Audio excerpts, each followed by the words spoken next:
ገለ ሰባት ኣብ ዝኸድዎ ተደለይቲ እዮም ንስራሕ ንዕልክነት ንምኽሪ ኣብ ኩሉ ቦታ ተመራፂ ኮይኖም ብሰብ ተኸቢቦም ይርከቡ ኩሉ ሰብ ድማ ብሃንቀውታ ይቕበሎም በኣንጻሩ ድማ ገለ ሰባት ብሰባት ዝግፍዑን ብብዙሕ ሰብ ድማ ዘይእመኑን እዮም ብስርሖም ዝዓግብ የለን ኩሉ ግዜ ድማ ናይ መወዳእታ ኣማራፂ ኮይኖም ይረኣዩ ትካላት ብኢኮኖሚ ሕፅረት ወይ ብገለ ፀገም ሰራሕተኛን ተቐኒሶም ቀዳሞት ተቐነስቲ ዝኾኑ እዞም ሰባት እዮም ብሓፂሩ ከምዚ ዓይነት ሰባት ብልማናዮም ዝመሓደሩ እንተዳኢልና ምግናን ኣይኸውንን ኩሉ ሰብ ተደላይን ተፈታውን ክኸውን ዓብዪ ድሌት ኣለዎ ይብለና ዳል ካርኔጊ ሓቂ እዩ ኩሉ ሰብ ኣብ ዘለዎ ቦታ ኣዝዩ ተደላይን ተመራፅን ክኸውን ይደልዩ ሓደ ግዜ ህላወና ትርጉም ዝህበና ከም እንድላ ክስምዐና ከሎ እዩ ስለዚ ብሓፂር ቋንቋ ህይወትና ትርጉም ካብ ዝህብዋ ነገራት ሓደ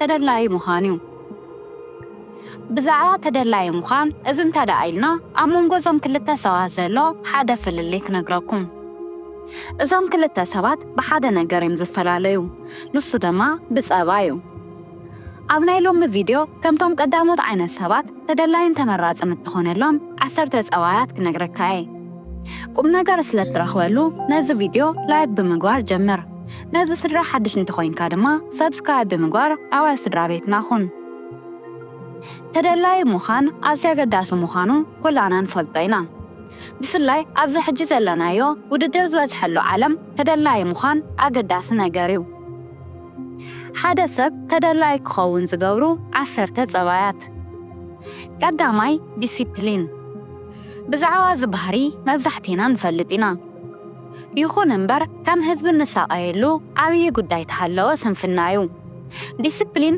ነገራት ክሳብ መወዳእታ ተኣጊስካ ብትግሃት ናይ ምግባር ጥበብ እዩ ዓበይቲ ነገራት ኣብ ሓደ መዓልቲ ይህነፁን ኩሉ ነገር ድማ ድግግም ትግሃትን ጽምዓትን የድልዮ እዩ ነዚ ድማ እዩ ዲሲፕሊን ዘለዎ ሰብ ብዙሕ ከይተዛረበ ዋላ ተግባሩ ብዛዕባኡ ብዙሕ ዝዛረብ ብዙሓት ዓውታት ሰባት ከም ዘይብልዎ ህይወት ናይ ሓፂር ርሕቀት ጉያ ኣይኮነትን እንታይ ደኣ ማራቶን እያ ማራቶን ዝዕወት ድማ ትንፋስ ዘለዎ ትዕግስትን ጽምዓትን ዝመልኦ ሰብ እዩ ዓወት ካብ 100 ተዝዕቀን ድማ 90% ዲሲፕሊን ይዝሕዞ ኩላና ንፈልጦን ንስማዕማዓሉን ሓደ ሓቂ እንተሎ ተጊኻ ምስራሕ ካብ ተብህቦ ይበልፅ እዩ ግን ድማ ኩሉ ግዜ ተውቦን ተጊኻ ምስራሕን እንተተደሚሩ ካብ ኩሉ ዝበለፀ እዩ ዲሲፕሊን ማለት ኩሉ ግዜ ንስኻ ብትደልዮ ቦታ ምርካብ ኣብ ግዚኡ ክትገብሮ ዘለካ ነገር ድማ ብግዚኡ ምግባር ማለት እዩ ኣንጻር ዲሲፕሊን ድማ ስንፍና እዩ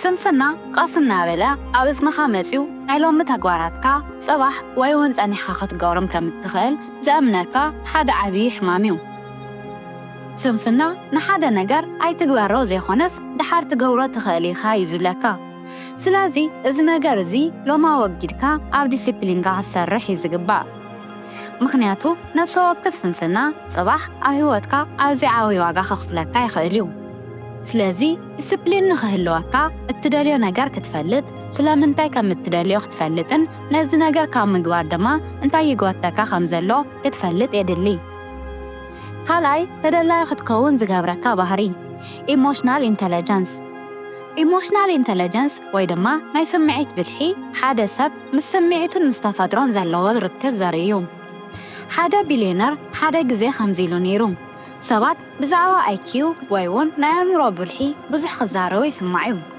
ኣብዚ ዘመን እዚ ግን ካብ IQ ንላዕሊ ኢሞሽናል ኢንተለጀንስ ወይ ድማ ናይ ስምዒት ብልሒ ዘለዎ ሰብ ክቡር ዋጋ ኣለዎ ስለዚ ሰባት ኣብ ቢዝነስ ኣብ ስድራቤት ተመራፁ ዝገብሮም ኢሞሽናል ኢንተለጀንስ ክህልዎም ከሎ እዩ ኢሞሽናል ኢንተለጀንስ ማለት ሓደ ሰብ ኣብኡ ዝፍጠር ዝኾነ ዓይነት ቅልውላው ይኹን ሓጎስ ተተኣናግደሉ መንገዲ እውን እዩ እዚ ብልሕዚ ክህልወካ ከሎ ድማ ሓደ ዝጀመርካዮ ጉዳይ ቀልጢፍካ ውፅኢት ስለዘይረኸብካሉ ጥራይ ኣይተቋርፆን ኢሞሽናል ኢንተለጀንስ ድማ 4 ደረጃታት ኣለዎ ቀዳማይ ደረጃ ዓርስኻ ምርዳእ ናይ ገዛ ርእስኻ ስምዒት ምፍላጥ ስለምንታይ ስምዒትካ ተለዋዊጡ ናይቲ ዝስምዓካ ዘሎ ስምዒት መበገስኻ እንታይ እዩ ዝብሉ ነገራት ምስ እትምልስ ዓርስኻ ብዝግባእ ተረዲእካ ኣለኻ ማለት እዩ ካልኣይ ርእስኻ ምቁፅፃር ሰባት ብዝብልዎ ወይ ድማ ገለ ኩነታት ምልውዋጥ ምኽንያት ስምዒትካ ይለዋወጥ እንተደኣ ኮይኑ ሪሞትካ ኣብ ካሊእ ሰብ ኣሎ ማለት እዩ። ነዚ ክትቆፃፀር እንተደኣ ኸይልካ ግን ካልኣይ ደረጃ ናይ ኢሞሽናል ኢንተለጀንስ ኣለካ ማለት እዩ። ሳልሳይ ሰባት ምርዳእ።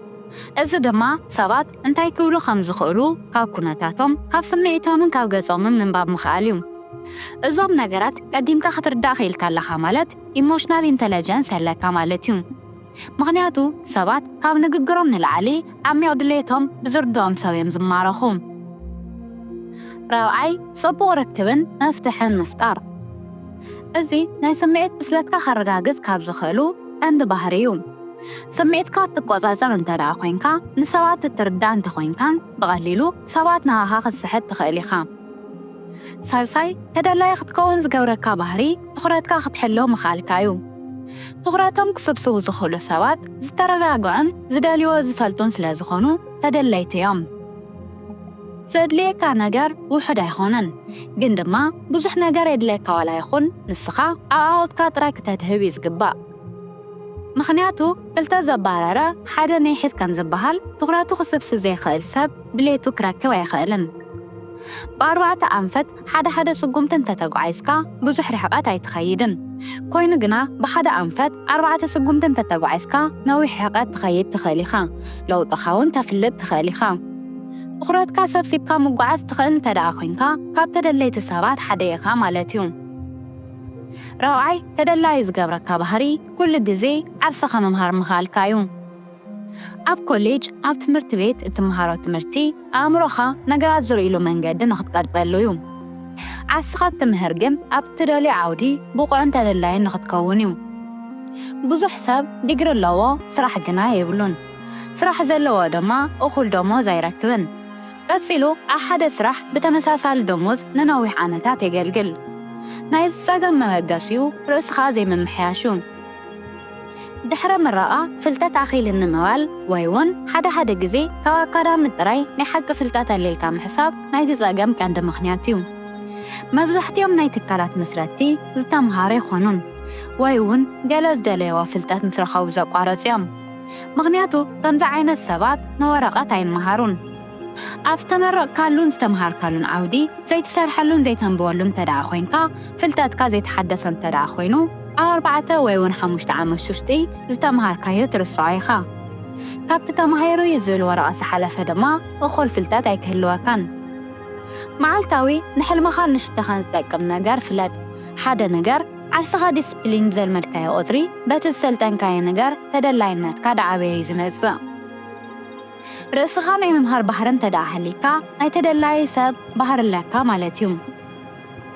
ሓምሻይ ተደላይ ክትከውን ዝገብረካ ባህሪ ርእስኻ ክተነቓቕሕ ምኽኣልካ እዩ። እዚ ፀባይ እዚ ስራሕካ ከይተቋርፅን ምስ ሰባት ዘለካ ርክብ ንኸይተበላሽውን ይሕግዘካ። ስለዚ ርእስኻ ከመይ ክተነቓቕሕ ከም ዘለካ ክትፈልጥ ኣለካ። ብተፈጥሮ ደቂ ሰባት ኣብ ዝተነቓቕሐ ከባቢ ምእካብ ይፈትዉ እዮም። ስለዚ እዚ ኣዝዩ ተደላይ ዝገብር ሓምሻይ ባህሪ ይኸውን። ሻድሻይ ተደላይ ዝገብረካ ባህሪ ነፃ ምዃን እዩ።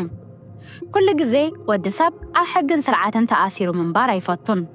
ዝተኸልከለ ነገር ብምግባር ዝረኽቦ ሓጎስ እውን ኣሎ። ወዲ ሰብ ብሓደ ወገን ሕግን ስርዓትን ከጣይሽ ከሎ ብሓደ ወገን ድማ ነቲ ሕጊ ምፍራስ ወይ ምጥሓስ ይፈቱ እዩ። ነፃ ምዃን ማለት እንታይ ማለት እዩ እንተደኣ ኢልካ ብዓይነቱ ቁሩብ ካብ ሕግን ስርዓትን ዝወፀ ነገራት ምግባር ማለት እዩ። እዚ ድማ ወዲ ሰብ ክፍቀደሉን ዝደልዮ ንእሽቶ ነፃነት ዝኸፍሎ ዋጋ እዩ። ነፃ ኹን ክበሃል ከሎ ግን ኩሉ ብመጠንን ብግቡእ መንገድን ምግባር ማለት እዩ። ብስራሕን ብስርዓትን ጥራይ እንተተፈሊጥካ ሰባት ምሳኻ ክኾኑ ከለዉ ገለ ጭንቀት ስለ ዝስምዖን ንዓኻ ንገለ ጉዳያት እምበር ብሓባር ግዜ ንምሕላፍ ኣይመርፁኻን። ስለዚ ነፃ ኹን እስሓቕን ምፅዋትን ድማ ኣይትፍራሕ። ኩሉ ግዜ ብፕሮቶኮል ክዳን ጥራይ ኣይትረኸብ። ካብ ኣከዳድናኻ ጀሚሩ ክሳብ ኣመጋግባኻ ሓደ ግዜ ትሕትበል። ቀሊል ናይ ህይወት ስታይል እውን ተለማመድ። ንብዙሕ ነገር እውን ምቹው ኹን። እዚ ባህሪ እዚ ክተማልእ እንተደኣ ኺኢልካ ሻድሻይ ተደላይ ዝገብረካ ባህሪ ማልእኻ ኣለኻ ማለት እዩ። ሻብዓይ ተደላይ ክትከውን ዝገብረካ ባህሪ ንነገራት ምኳር ምዃን እዩ። ምኳር ምዃን ማለት ንሓድሽ ነገር ብትብዓትን ብሓላፍነትን ምፍታን ማለት እዩ።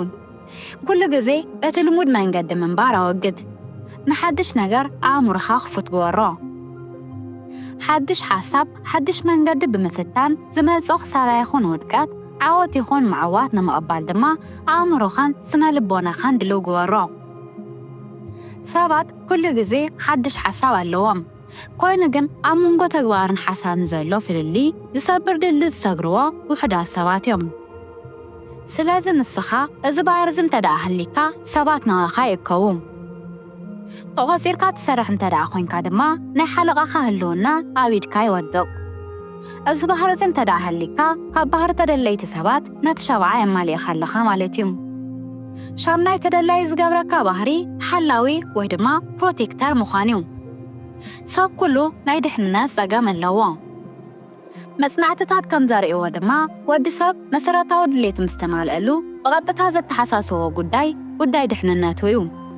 ሰባት ዝደልዩኻ ብኽፍተቶም መጠን እሞ ናትካ ፕሮቴክተር ምዃን ድማ ክፍተቶም ክመልኣሎም ይኽእል እዩ።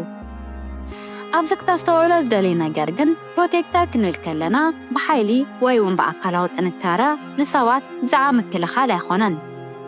እንታይ ደኣ ሰባት ንምስጥሮም ንድሕንነቶምን ብዛዕባ ኩሉ ነገሮምን ተጠንቅቐሎም ማለት እዩ። ንሓለቓኻ ስርሑ ከይስረቕ ወይ እውን ብኻሊእ ከይቐዳሕ ከም እትፅዕር ኣርእዮ። ንዓርኽካ ድማ ብዛዕባ ነብሮም ከም ትጭነቐሎም ኣርእዮም። እዚ ባህሪ እንተደኣ ሃሊካ ተደላይ ዘይትኾነሉ ዋላ ሓደ ምኽንያት የለን። ታሽዓይ ተደላይ ዝገብረካ ባህሪ የቕሬታ ምልማድ እዩ። እዚ ባህሪ እዚ ክሳብ ሕጂ ካብ ዘለዓልናዮም ባህርያት ኩሎም ብፍሉይ ክትሪኦ ዝግባእ ባህሪ እዩ። የቕሬታ ናይ ዓብዪ ሰብ ባህሪ እዩ። የቕሬታ ክንብል ከለና እውን ብኽልተ መንገዲ ክንሪኦ ይግባእ። ቀዳማይ ንሰባት የቕረ ምግባር ክኸውን ከሎ፣ ካልኣይ ድማ የቕሬታ ምሕታት እዩ። ክትጋገ ከለኻ የቕሬታ ምባል ኣይትፍራሕ። ሰባት ስለ ዝኾንና ካብ ጌጋ ነፃ ክንከውን ኣይንኽእልን። ካብ ስሕተትና ንላዕሊ ንሰባት ዘቐንዝቦም ኣብ ጌጋና ከምዘይተጋገና ምዃንና ወይ እውን ድረቕ መባልና እዩ። ሰብ ተጋጊ ቅሬታ እንተደኣ ሓቲቱ ካብ ዝወፃእ ክገብሮ ዝኽእል ወይ ክፅበዮ ዝኽእል ነገር የለን። ብተመሳሳሊ ድማ ንሕና የቕረ ክበሃለልና ከም እንደልዮ ካልኦት እውን ከምዚ ኸማና ምዃኖም ወይ እውን ስሕተቶም ኣሚንና የቕረታ ዝገብር ልቢ ክህልወና ይግባእ።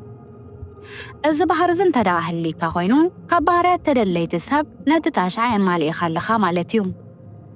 ዓስራይ ተደላይ ዝገብረካ ባህሪ ፈራዲ ዘይምዃን እዩ። እዚ ፍሉይ ባህሪ እዚ ኣብ ላዕሊ ካብ ዘለዓልናዮም ሓሳባት ብቐጥታ ዝራኸብ ኮይኑ ሰብ ኣብ ናይ ህይወት ኣጋጣሚኡ ዝኾነ ነገር ክገጥሞን ዝኾነ ነገር ክሕልፍን ወይ እውን ክገብር ከም ዝኽእል ምእማን እዩ። ንስኻ ኣብ ቦታት ሰብ ክሳብ ዘይሃለኻ ድማ እቲ ሰብ ዝወሰኖ ውሳነ ከምዘይትውስን ውሕስነት የብልካን። ስለዚ ኣብ ህይወት ሰባት ብዝሰምዓኻዮ ወይ እውን ብዝረኣኻዮ ምፍራድ ክተቋርፅ ኣለካ። ሰባት ዝሓለፈ ተግባሮም እናመዘነ ካብ ዝኸሶም ሰብ ይርሕቑ እዮም። ስለዚ ሰባት ተደላይ ንምዃን ብትኽክል ክተማዕብሎም ካብ ዘለዎኻ ባህርያት ዓስራይ እዚ ባህሪ እዚ እዩ። እዚ ባህሪ እንተደኣ ሃሊካ ዓስራይ ተደላይ ዝገብረካ ባህሪ ማሊእኻ ኣለኻ ማለት እዩ። ካብዞም 10 ክንደይ ረኺብካ ኣብ ኮሜንት ኣፍልጠኒ ኢኻ። ክሳብ መወዳእታ ስለ ዝተኸታተልኩምኒ ኣዝየ ዘመስግን። ኣብ ቀጻሊ ብኻሊእ ምሃር ትሕዝቶ ንኽንራኸብ ነዚ ቻነል ሰብስክራይብ ምግባር ኣይትረስዑ። እዚ ቪድዮ እንተደኣ ፈቲኹምዎ ድማ ላይክ ብምግባር ናብ ብዙሓት ንኽበፅሕ ግበሩ።